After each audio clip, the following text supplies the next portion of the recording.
Hello बच्चों, good evening. Welcome back to my channel Shama English point.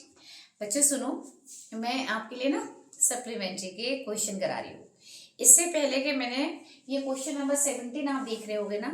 हाँ, क्योंकि इससे पहले मैंने 16 क्वेश्चन आपको लाइव क्लास में करा दिए थे और लाइव क्लास मैंने ली थी 24 दिसंबर को शाम को 7:30 बजे से लाइव क्लास ली थी। जिन बच्चों ने ये वाली क्लास देख रहे हो, इससे पहले वाली क्लास आपको देखनी पड़ेगी, क्योंकि सारे इंपॉर्टेंट क्वेश्चन इतनी इजी लैंग्वेज में मैंने समझा के आपको कराए हैं, वो आप जरूर देख लीजिएगा। उसमें 16 क्वेश्चन कंप्लीट हो गए। बचे हुए इस वाली वीडियो में मैंने आपके लिए बना दिए हैं। ठीक है, आप लोग पढ़ रहे हो, एग्जाम वगैरह चल रहे हैं, तो लाइव क्लास लेने में आपको दिक्कत आ रही है, तो इसीलिए मैंने आपको वीडियो रिकॉर्ड कर दिया है। ठीक है, क्योंकि मुझे बस आपका भला चाहिए। मैं ये नहीं चाहती बिल्कुल, अगर आप लाइव लेने में दिक्कत फील कर रहे हो तो आप रिकॉर्डेड वीडियो देख लीजिए जैसा अपना टाइम हो। ठीक है, पर आप प्लीज इनको स्किप मत मारिएगा। अगर आपने स्किप मार दिया तो आपको बहुत बड़ा नुकसान उठाना पड़ सकता है। तो आपको क्या करना है, ये क्वेश्चन तो बिल्कुल तैयार करना है और इनसे ही आपके लॉन्ग तैयार हो जाएंगे बच्चों। अब लॉन्ग के लिए स्पेसिफिक कुछ अलग से नहीं पढ़ना है। आप कई शॉर्ट मिला मिला के लॉन्ग पूछे जाते हैं। बस आपको एक काम करना है, आपको एक कॉपी पे आप राइटर के नेम प्लस उनके चैप्टर के नाम जरूर लिख लीजिएगा। और जैसे ही कोई क्वेश्चन आए तो स्टार्टिंग में आप 2-3 लाइन कॉमन रखिएगा कि दिस लेसन, जैसे हम लिख रहे हैं a time of surgery is written by James Herriot and this is a story about a mistress name Mrs Pumphrey and her dog name Tricki. ठीक है, she loved him like her own son. ठीक है, and she granted him everything. ठीक है, उसे हर चीज प्रदान करती हैं what he liked. Costly item है, उसके पास डिफरेंट टाइप ऑफ ड्रेसेस है, कवर्ड हैं, बढ़िया बढ़िया बिस्तर हैं, उसके यूज करने के सारे आपके बर्तन भी अलग हैं, खाने पीने की चीजें तो वो प्रोवाइड करती अच्छे से थी। तो ये सब आपको ऐसे करके लॉन्ग एड करना होता है। चलो, व्हाट लेसन डज एब्राइट लर्न, इससे पहले के मैंने बता दिए थे, एब्राइट के क्वेश्चन उसमें चले गए हैं, इससे पहले वाली लाइव क्लास में मिलेगा। आपका ये ध्यान रखना कि क्या लेसन एवराइट ने सीखा था जब, मैं इधर आ जा रही हूँ, इधर से मेरे आड़ आ जाती है, डज नॉट विन एनीथिंग। देखो, वो साइंस फेयर में गए थे, साइंस फेयर, साइंस की एग्जीबिशन लगी थी जहां पे सबको अपने मॉडल ले जाके दिखाने थे। एवराइट वहां गए थे, कुछ जीता तो नहीं, फिर क्या सीख कर लौटे। हम हारते हैं ना, हारने से अपने वीक पॉइंट सीख कर आना चाहिए, ना कि हम हारने से अपनी चीजें बंद करके बैठ जाए कि हमसे नहीं होने वाला। ये तो कभी नहीं करो बच्चों, क्योंकि हारने से बैठना नहीं होता है, हार हमें बताती है, क्योंकि जब हम हारते नहीं तो हमारे वीक पॉइंट भी तो नहीं आते बाहर निकल कर। हारी तो हमें सिखाती है कि हमने कहाँ कमी छोड़ी है, इसको पूरा करें और फिर हम जीत हासिल कर लेते हैं। एवराइट से आप उदाहरण ले सकते हो। देखो, ही लर्न द इम्पॉर्टेंट लेसन, उसने बहुत महत्वपूर्ण पाठ सीखे इससे। उसने देखा science is not just about display, उसने सबसे बढ़िया उसने बात सीख कर आया, विज्ञान केवल प्रदर्शनी नहीं है कि यहाँ लाए अपनी चीजें प्रदर्शनी में लगाई और हम बन गए साइंटिस्ट। ना भाई, ये विज्ञान और वैज्ञानिक की परिभाषा नहीं है। But about project and real experiment, विज्ञान उसे कहते हैं जब आप सही से प्रोजेक्ट बना के लाएंगे और प्लस उसमें रियल एक्सपेरिमेंट किया होगा, आपने सही से मेहनत से एक्सपेरिमेंट करके उसके व्यूज लिखे होंगे, तब जाके आप सही क्या आएंगे, साइंटिफिक मतलब साइंटिस्ट और साइंस को यूज कर पाएंगे। नेक्स्ट वन देखते हैं, व्हाट इज द क्वालिटीज। देखो भाई, क्वेश्चन आया, क्या क्या गुण होते हैं भाई जरूरी एक साइंटिस्ट बनने के लिए। बहुत इंपॉर्टेंट क्वेश्चन है, इसको तो छोड़ना ही नहीं। देखो, इंपॉर्टेंट में भी मैंने इंपॉर्टेंट बता दिए। The making of a scientist require, एक वैज्ञानिक बनने के लिए रिक्वायर माने जरूरत पड़ती है निम्न गुणों की। ऐसे नहीं बन जाते वैज्ञानिक, कुछ भी बनने के लिए भैया गुण चाहिए होते हैं। क्या क्या क्वालिटी चाहिए, क्यूरियोसिटी, जिज्ञासा, हर चीज को जानने की जिज्ञासा होना साइंटिस्ट बनने की पहली पसंद। दूसरा, ए लव फॉर लर्निंग, सीखने के प्रति जज्बा होना चाहिए, प्यार होना चाहिए, सीखने में हमारी ललक होनी चाहिए। हमें ऐसा नहीं है कोई हमें जबरदस्ती सिखाए तब हम सीखें, हमारे खुद अंतर मन से हमारे अंदर प्रेरणा होनी चाहिए चीजों को सीखने की। पेशेंस और धैर्य रखना सीखिए। सफलता एकदम नहीं होती हासिल, कई सालों की, रातों की मेहनत, कई घंटों की मेहनत होती है जो व्यक्ति सफल होते हैं। तो डिटर्मिनेशन, दृढ़ इरादा होना बहुत जरूरी है। अगर आप दृढ़ इरादा नहीं रखेंगे, आपने एक प्रयोग किया, फेल हो गए, आपको अगर छोड़ो हमसे नहीं होगा। लेकिन जितने भी वैज्ञानिक हुए हैं उन्होंने प्रयोग के बाद प्रयोग के बाद प्रयोग करते चले गए और अंत में जब तक सफलता नहीं पाली दृढ़ निश्चय से, तब तक रुके नहीं। तो आपके अंदर डिटर्मिनेशन होना चाहिए, हार्ड वर्क इसको होना ही चाहिए भाई। बिना हार्ड वर्क के कोई कुछ भी कह ले, मेरे को तो नहीं लगता हार्ड वर्क के कुछ मिलेगा। अभी मैं हार्ड वर्क नहीं करती तो ये क्वेश्चन आपके सामने कैसे ला पाती। ठीक है बच्चों, एक मिनट रुको, थोड़ी साउंड आउटसाइड से आ रही है।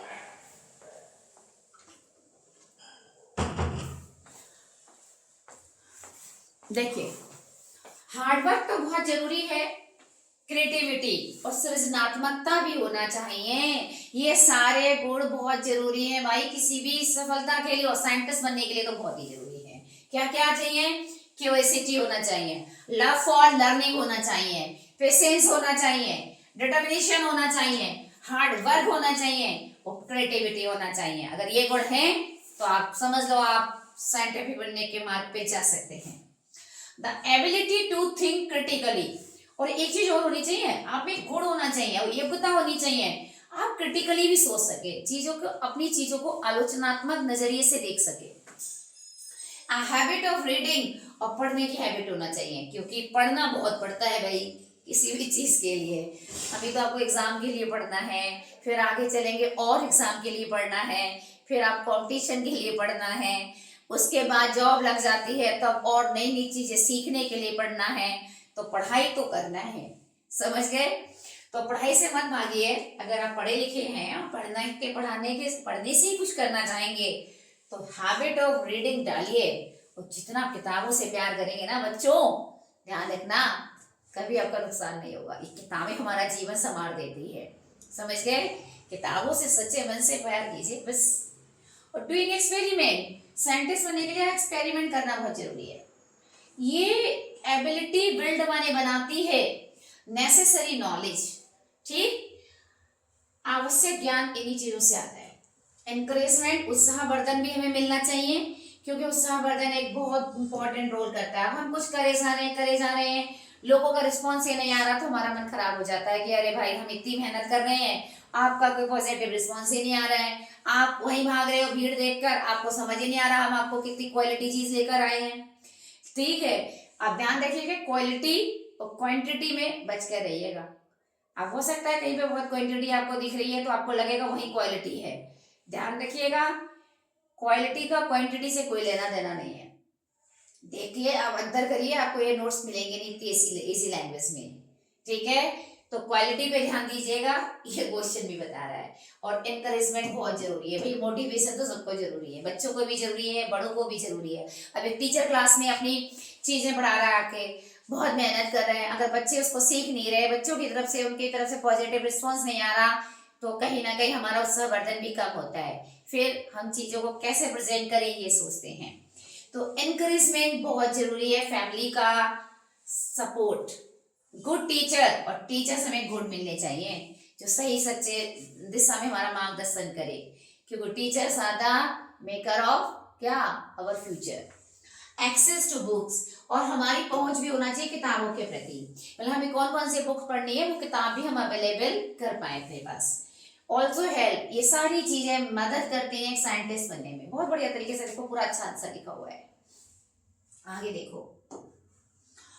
हु वाज भोली, ये भोली वाला चैप्टर है।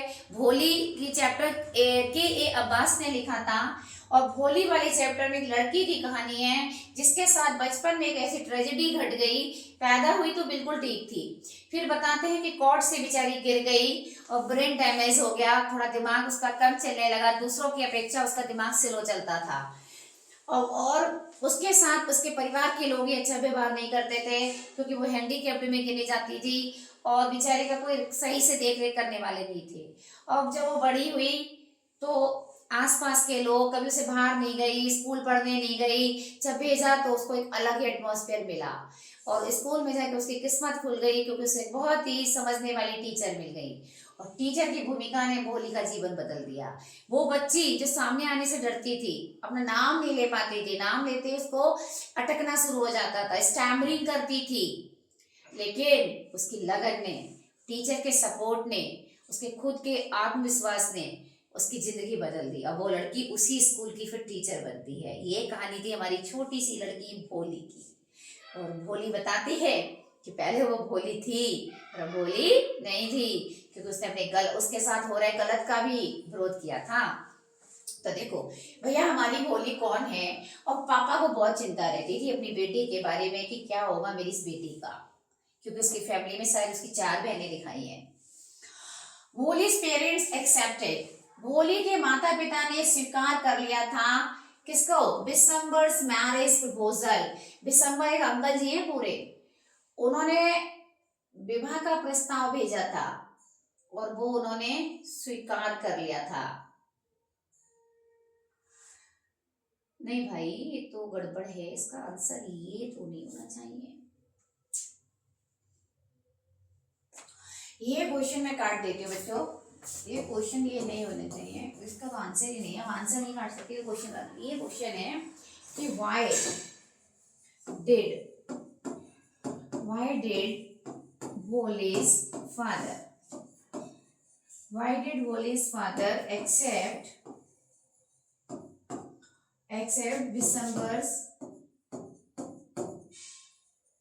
December's marriage proposal? ये होगा बेटा इसका क्वेश्चन।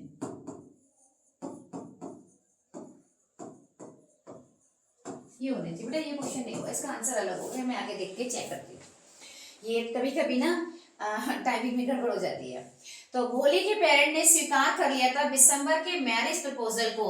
इसके पीछे एक कहानी थी भाई, हमारे इंडियन समाज में अब तो खैर नहीं होता, अब तो बच्चे पढ़ लिख गए हैं, पहले बाल विवाह और ये क्या ना जी मिसमैच मैरिज बहुत हो जाती थी। ये देखा जाता था लड़के वाला पैसे वाला है तो कम उम्र की लड़कियां एक बड़े उम्र के लड़के के साथ शादी कर दी जाती थी। पर शिक्षा ने सबको चेंज कर दिया है, शिक्षा ने आज सबको आत्मनिर्भर बना दिया है। तो एजुकेशन ने बहुत इंपॉर्टेंट रोल प्ले किया था भोली के जीवन में भी, कि उसके माता पिता को ये डर लगता था मेरी बेटी देखने में भद्दी है, क्योंकि वो बीमार पड़ गई थी तो उसके चिकन पॉक्स निकल आए थे, उसके जो स्कैर निशान थे उसके चेहरे पे रह गए थे। तो बेचारी एक तो भकला के बोलती थी, देखने में भी बेचारी अगली लुक की हो गई थी और बहुत भोली भाली थी।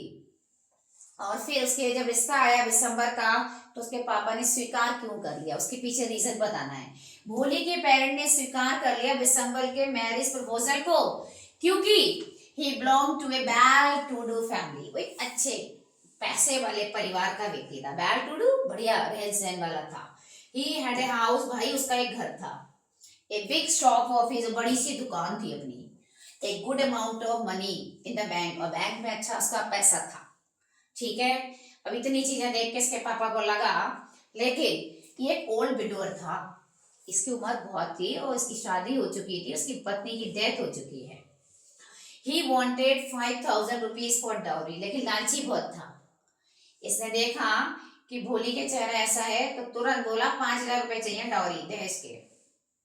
पिताजी बेचारे रेडी भी हो जा रहे थे, लेकिन क्योंकि इसने कहा भोली के चेहरे पे पॉक मार्क्स हैं, चेहरे पे उसके निशान पड़े हुए हैं, मैं ऐसी लड़की से शादी नहीं करूंगा।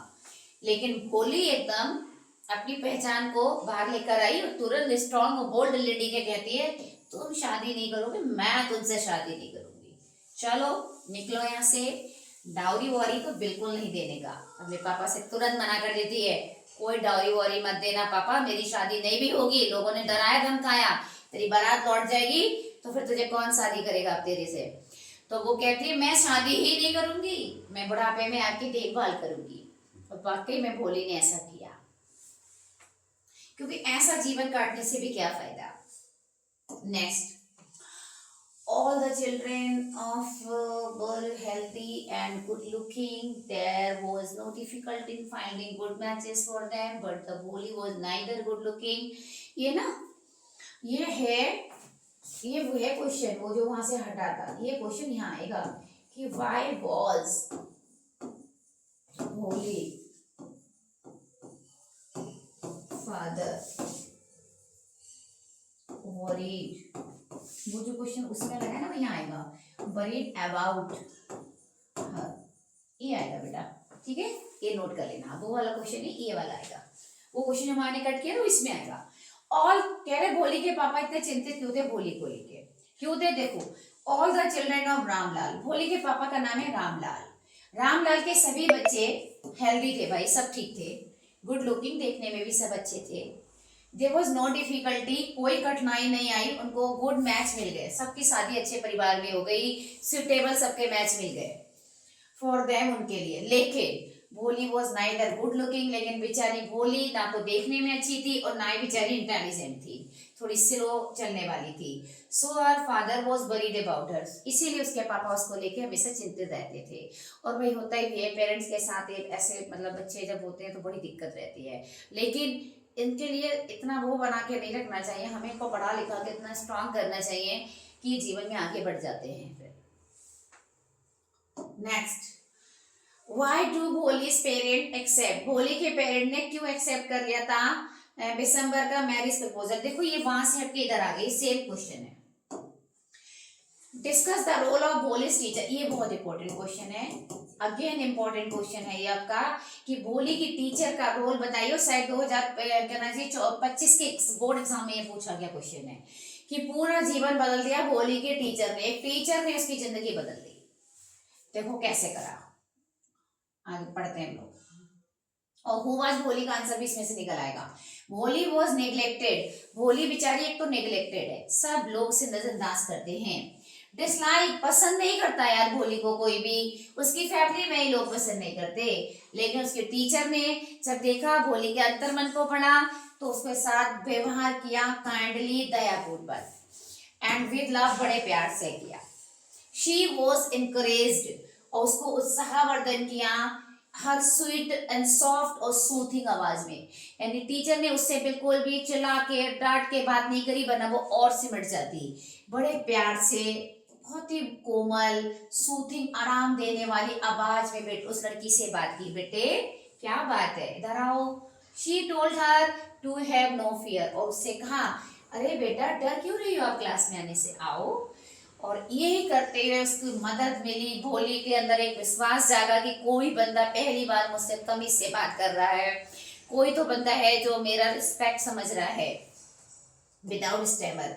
और बिना हकलाने से आदत छुड़वाई उसकी टीचर ने कि आपके अंदर डर बैठा है, डर की वजह से आप स्टैमरिंग करती हो, आप डरो मत, बिना डर के बोलो, आराम से बोलो, बिल्कुल स्टैमरिंग करना धीरे धीरे उसका गायब हो गया। मोरओवर, इसके अलावा education would make her confident, और शिक्षा से उसके अंदर एक आत्मविश्वास जग गया, सेल्फ डिपेंडेंट और आत्मनिर्भरता का गुण भी आ गया। फ्रॉम ए टिमिड काउ, पहले कहा जाता था भोली एक डरपोक गाय की तरह थी, गाय सीधी होती है, ऊपर से डरपोक गाय है तो और सीधी है, हर कोई उसको इधर उधर हाँक देता था, लेकिन शी बिकेम ए लॉयनेस, और पढ़ लिख के वो शेरनी बन गई। Who had the courage, जिसमें इतनी हिम्मत आ गई, उसने मना कर दिया, अरे उसमें कमी थी तो उसका जो पति ढूंढ के लाएंगे ना उसके पापा दिसंबर को, वो भी कौन सा सीधा था, लंगड़ा था, लालची था, बुढ़ा था, और ऐसे व्यक्ति से उसके पापा समझौता करा रहे थे, तो उसने भी कह दिया मेरे में अगर कोई फिजिकल वीक पॉइंट है तो तेरे अंदर तो इतने सारे हैं, नहीं करना तेरे से विवाह, चल जा निकल। नेक्स्ट, हाउ डिड भोली रिफ्यूज टू मैरी दिसंबर, आप कह रहे हैं भोली ने मना क्यों करा विवाह करने से, भोली से एजुकेशन क्यों करा, उसके अंदर एक सेल्फ कॉन्फिडेंट आ गया था, सेल्फ इंडिपेंडेंट बनने की भावना आ गई थी। भोली की शिक्षा ने उसको सेल्फ रिस्पेक्टफुल बनाया, पहले तो कि बेटा अपने आप से सम्मान करना सीखो, खुद का सम्मान खुद करोगी तो दूसरा भी करेंगे, अगर तुम खुद को ही अपना गिरा के रखोगे ना तो समाज वाले तुम्हारा अनादर ही करेंगे। एंड इंडिपेंडेंट वुमेन बना दिया, who could stand up for herself, जो खुद के लिए खड़ी हो सकती थी।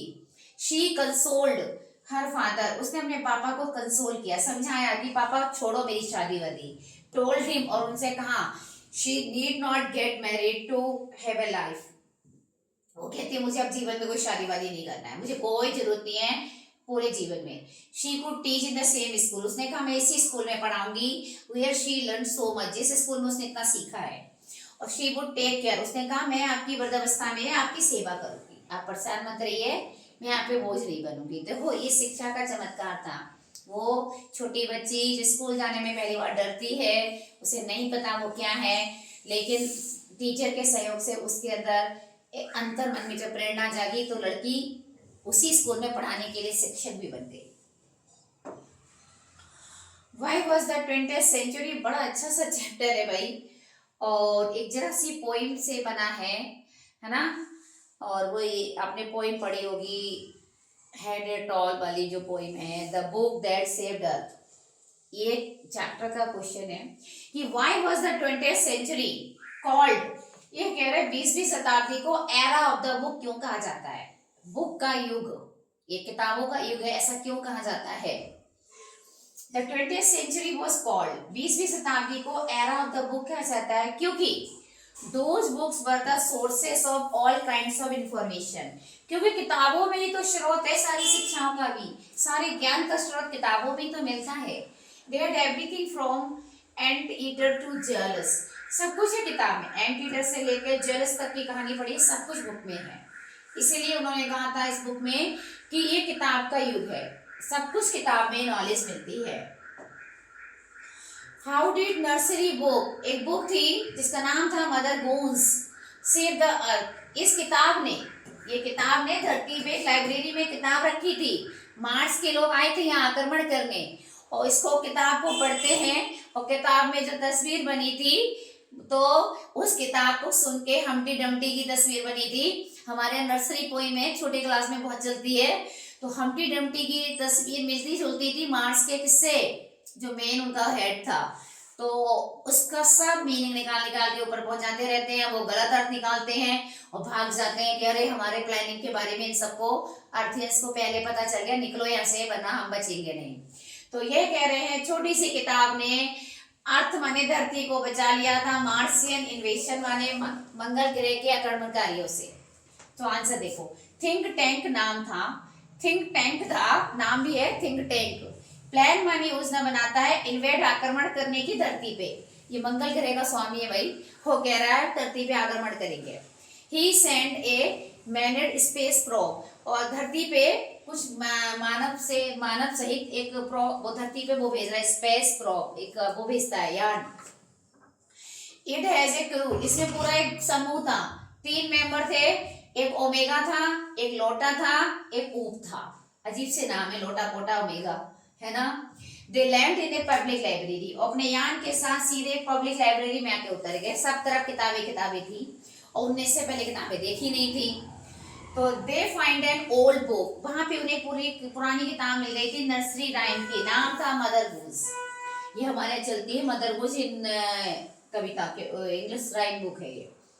थिंक टैंक ने इसका मतलब निकाला कविता का, Humpty Dumpty refer to himself, उसने कहा अरे हम्टी डम्टी मेरी तस्वीर है, इन पृथ्वीवासियों को मेरे बारे में सब कुछ पता लग गया है, और ये अर्थलिंग्स, ऐसा लग रहा है ये अर्थलिंग प्लानिंग कर रहे हैं हमारा पतन करने के लिए, इसलिए उसने स्पेस पीपल से कहा तुम छोड़ो धरती, वापस आ जाओ, क्योंकि तो तुम्हारे माध्यम से कि पीछे कर दो, मेरे घर ना आ जाए, ठीक है।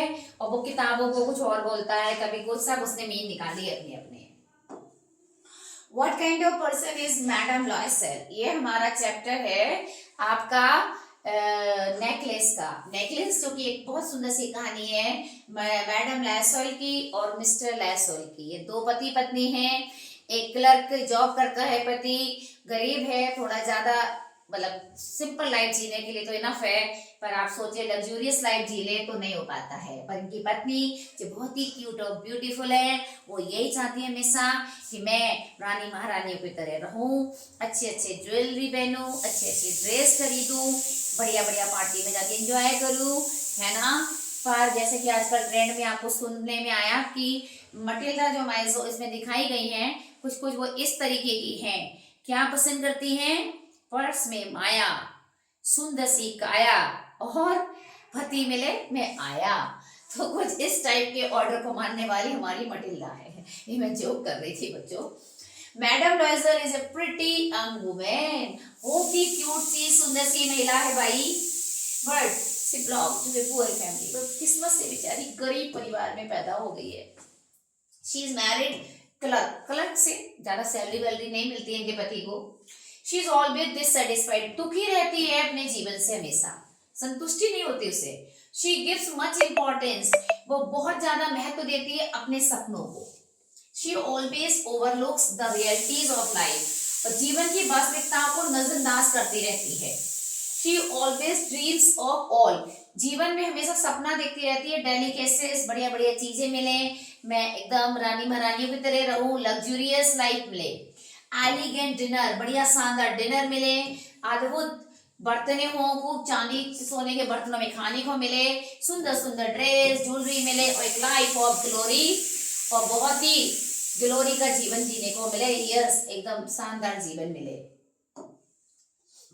What kind of person is her husband? अब उनके पति का क्या भूमिका है, बेचारे के बड़े सीधे से व्यक्ति हैं। मटिल्डा के husband is a very simple man, बहुत साधारण व्यक्ति हैं। ही लव्स हिज वाइफ, लेकिन हम अपनी पत्नी को बहुत प्यार करते हैं, हार्टेडली माने पूरे मन से प्यार करते हैं, उसकी हर इच्छा की पूर्ति अपनी ओर से कोशिश करते हैं कर सके। ही इज वेरी केयरिंग, बहुत ही ध्यान देने वाले पति हैं, केयरिंग है, बहुत केयर करते हैं उनकी। He is a clerk, clerk है। ही ऑलवेज विशेस, वो हमेशा यही चाहते हैं कि उनकी पत्नी गुड ह्यूमर, अच्छे से रहे, बन ठन के रहे, सुंदर से रहे। ही ट्राइज हर बेस्ट, वो हमेशा कोशिश करते हैं कि वो खुश रहे। He is the partner of sorrow and Joy, हम कह सकते हैं वो एक सच्चे साथी हैं, अपनी पत्नी के दुख में भी और खुशी में भी। जब वो खुशी में भी साथी थे, और जब उनसे नेकलेस खो गया था तो उन्होंने कहीं उसको सुनाया नहीं, डांटा नहीं, बल्कि दुख में पूरी तरीके से उसका सपोर्ट किया था। Why is Matilda threw the invitation spitefully? Matilda ने बड़े घृणा पूर्वक क्यों फेंक दिया था क्या इनविटेशन कार्ड? हुआ ये था कि जहाँ इनके हस्बैंड जॉब करते थे, वहाँ पे एजुकेशन डिपार्टमेंट के जो मिनिस्टर थे, उनका एक पार्टी होनी थी, बॉल, ठीक है, डांस पार्टी थी, एक पार्टी थी जिसमें सबको आना था। तो उसमें बहुत अमीर अमीर लोगों को जाना था, तो हर किसी को ये कार्ड मिला नहीं था, सिलेक्टेड लोगों को मिला था ऑफिस के, उसमें से मटिल्डा के हस्बैंड को भी मिला है। अब वो कार्ड लेके घर पे आए हैं, और मटिल्डा कार्ड देख के खुश तो नहीं होती, घृणा पूर्वक थोड़ा मेज पे पटक देती है, और क्या कहती है कि क्या सोचते हैं मैं ऐसे जाऊंगी, मेरे पास सुंदर सी ड्रेस भी नहीं है, वो पार्टी में इतने उच्च घराने की लेडीज आएंगी, उनके सामने मैं बिल्कुल भद्दी लगूंगी। तो ये सब विचार जैसे उसमें मन में आते हैं, वो हटा के फेंक देती है। Matilda was a pretty women, है तो भैया प्रिटी, वो सुंदर सी है। She was not satisfied, लेकिन संतुष्ट नहीं थी इनविटेशन से भी। She felt that, उसे ये लग रहा था, she had no beautiful dress, उसके पास सुंदर सी ड्रेस नहीं है पार्टी में पहनने के लिए, बॉल कहते हुए दरबारी नृत्य party. She threw the invitation card, इसलिए फेंक देती इनविटेशन कार्ड को घृणा पूर्वक डिनर टेबल, डाइनिंग टेबल पे, और कहती मुझे नहीं जाना है, किसी और को दे दो ये card. How did Loisel manage to pay for the necklace? बाद में पार्टी में गई, बहुत तारीफें बटोरी, जीवन बड़ा खुशनुमा लगने लगा, जैसा सपना था वो उस दिन का पूरा भी हुआ, लेकिन सपनों को लग गई नजर, और बेचारी खो आई वो नेकलेस जो अपनी फ्रेंड से उधार लेके पहना था। और जब वो नेकलेस खो गया तो आगे की जिंदगी उसकी बिल्कुल नर्क जैसी हो गई। जिंदगी के 10 साल उसके बहुत बुरी तरीके से गुजरे, क्योंकि वो जो नेकलेस लाई थी वो डायमंड का 40,000 फ्रैंक का था, और 36,000 में उसे खरीदा था। फिर उसकी 36,000 फ्रैंक उनको पे करना तो बहुत मुश्किल थे, तो फिर पूरी जिंदगी निकल गई इस कर्जे को निपटाते निपटाते 10 साल। और जिंदगी में विडंबना देखिए, सच्चाई भी 10 साल के बाद ही आने को रही, उससे पहले आती तो शायद कुछ अच्छा होता। मटिल्डा की ड्रीमी, एम्बिशियस और वेन नेचर, एक तो बहुत सपने देखती है, एम्बिशियस महत्वाकांक्षी बहुत है, अपने आप को हमेशा हाई पावर रहती है, वर्तमान से संतुष्ट नहीं रहती है, वेन नेचर और दिखावटी स्वभाव है। यही कारण से पुश्ड हर इनटू ट्रबल, वह मुसीबत में फंसती है, पुश्ड हर माने मुसीबत में जाके फंस जाती है। She paid a heavy price, बेचारी ने भारी कीमत चुकाई है अपनी मूर्खता भरी इच्छाओं की। ये मूर्खतापूर्ण इच्छाएं थी, इसे बाद में रियलाइज भी हुआ था वो गलत थी। When the necklace was lost, जब उसका नेकलेस खो गया तो they decide to replace it, तो उन्होंने निर्णय लिया क्यों ना, डिसाइडेड कर लेंगे, यहाँ पे डी छूट गया। उन्होंने कहा कि इसके बदले हम नया खरीद के मिलता जुलता वापस कर देते हैं। इसके लिए दे बोरोड मनी, उसके लिए उनका पैसा उतना था नहीं, पैसे उधार लिए। Both of them worked hard, बहुत मेहनत करी दोनों ने मिलकर पैसा लौटाया वो लॉस्ट नेकलेस को लौटाने में। दे बॉट नेकलेस 36,000 फ्रैंक्स में, 36,000 फ्रैंक्स में नेकलेस को खरीद लाए और वापस दे आए थे मिसेस फॉरेस्टर को। हो ये 10 साल तक इनको जिंदगी में फिर कर्जे चुकाने में निकल गए और बाद में जाके इनको एक दिन फॉरेस्टर मिलती है और वो बताती है, अरे ये तुमने क्या किया, तुमने मेरा तो नकली वाला था, मेरा तो 500 फ्रैंक्स का भी नहीं था। हो ये कहानी का जब एंड आता है तो बड़ी दया आती है हमें मटिल्डा के कैरेक्टर पे। लेकिन हाँ, हमें इतना भी ड्रीमी, एम्बिशियस और वेन नेचर नहीं रखना चाहिए कि कभी हमारे लिए मुसीबत का कारण बने। और ये एक और सबक देता है कि जो है यार अपने पास है उससे संतुष्ट रहो, यार क्या उधार मांग के पहनना।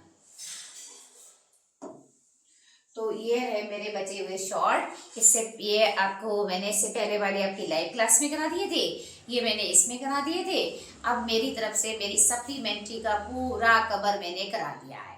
ओके, तो लाइक शेयर करना ना भूलेगा, यही मुझे लास्ट में कहना है आपसे, क्योंकि आप जितना लाइक शेयर करेंगे, सब्सक्राइब करेंगे, मैं भी मोटिवेट होती हूँ आपके लिए। और भी चीज़ें मैं आपके लिए तैयार कर रही हूँ, धीरे धीरे सब आपको मिलेंगे। मेरे चैनल पे बने रहिएगा, इधर उधर बिल्कुल मत भागिएगा, भरोसा कीजिए, क्योंकि ध्यान रखिएगा भीड़ देखकर अगर आप किसी चीज़ को चुन रहे हो तो मैं ये नहीं कह रही कि वो खराब है। और अगर आप ये देख के जा रहे हो कि यहाँ पे अभी सब्सक्राइबर कम है या अभी नया चैनल है, तो मैं आपको बता देती हूँ, मैं ऑफलाइन में काफ़ी पुरानी हूँ। लाइव क्लासेस मेरे ऑफलाइन बैचेस आज भी चल रहे हैं, मैं काफ़ी टाइम से चला रही हूँ, ठीक है। इसीलिए तो मैं इस प्लेटफॉर्म पे थोड़ा लेट हूँ आने में, या बच्चों की ही डिमांड थी कि मैं यूट्यूब पर आऊँ, और धीरे धीरे हर चीज़ की बढ़त होती है। एक दिन यहाँ पर भी होगी बच्चों, लेकिन तब तक मुझे आपका कीमती सपोर्ट चाहिए। आप अच्छे नोट्स किसी से ले रहे हो, अच्छी क्वालिटी ले रहे हो, तो आपका सिर्फ इतना सा तो मांगती हूँ, केवल लाइक कीजिए, शेयर कर दीजिए ज़्यादा से ज़्यादा, ठीक है। ये अपने आप ही जब बच्चों तक पहुँचता है ना, तो बच्चों को भी अच्छे नोट्स मिल जाएंगे। केवल इसलिए मत करिएगा कि सोच के कि हम क्यों करें, हम एक मिल ले के अपने तरफ रख ले, लेकिन ध्यान रखिएगा ज्ञान बांटने से ही बढ़ता है बच्चों। ओके, तो गुड नाइट और गॉड ब्लेस यू। करिए मेहनत, तैयार कीजिए अब सप्लीमेंट्री, ठीक है। और कोई शॉर्ट तरीका ज़्यादा मत अपनाइएगा, क्योंकि ज़्यादा शॉर्ट तरीके से पढ़ाई नहीं होती है। इतने क्वेश्चन आपको तैयार करने चाहिए, तब जाके आपको पूरी बुक समझ में आ जाएगी, आपकी बुक क्या थी, पूरी बुक की स्टोरी समझ में आ जाएंगी, सारे उसके और भी रिलेटेड आप आंसर भी दे दोगे। जब इतने क्वेश्चन आप तैयार कर लेते हो तो आपके लॉन्ग भी गलत नहीं होंगे। ओके, और मेरी कैसी भी मैं हेल्प चाहिए आपको, आप मुझे मेरे दिए हुए नंबर पे कांटेक्ट भी कर सकते हो। और मैंने आपको इम्पोर्टेंट नोट्स देने का वायदा किया हुआ है, आप चाहे तो मेरी इस इम्पोर्टेंट नोट्स की फाइल को मेरे कोचिंग सेंटर से भी आके खरीद सकते हो। मेरा कांटेक्ट नंबर आपको पता ही है, 70 पे इस पे बात करिएगा मेरे से, 7017942379। इस नंबर पे पूछ लीजिए, कोई भी इंक्वायरी आपको चाहिए मेरे नोट्स से रिलेटेड। अगर आपको इम्पोर्टेंट नोट्स चाहिए, मेरी फाइल बनी हुई है, मैं आपको प्रोवाइड करा दूंगी, बहुत ही कम पैसों में मैंने आपके लिए रखी है। आप आके मेरे कोचिंग सेंटर से इसको ले सकते हो, आप मुझे कॉल करके पूछ सकते हो, ठीक है। या मुझे इस नंबर पे व्हाट्सएप भी कर सकते हो, कॉल ना करो तो मुझे व्हाट्सएप भी करके बता सकते हो कि आपको नोट्स चाहिए या आपको मेरी किस क्षेत्र में हेल्प चाहिए, ठीक है। I am always with you. मैंने आपको बोला है, मैं हमेशा बच्चों के लिए पूरा जीवन समर्पित किया हुआ है, सारी मेहनत मैंने आपके लिए की है अभी तक। इसीलिए तो यूपी टॉपर से लेके सारे बच्चे में कह लीजिए इतने रैंक होल्डर बच्चे भी मेरे यहाँ से निकले हुए हैं, जिन्होंने हाई स्कोर 98 भी करा है, 97 भी किया और 91, 94 तो असंख्य बच्चों ने प्राप्त किए हैं अब तक, इन्हीं नोट से पढ़ के, समझ गए। तो मेरे आपको लाइव क्लास में जुड़ना है और ऑफलाइन बैच पे आना है, तो इस नंबर पे व्हाट्सएप करके मेरा एड्रेस, मेरे बारे में आप जानकारी ले सकते हो। ओके, चलिए बाय बाय, गुड नाइट।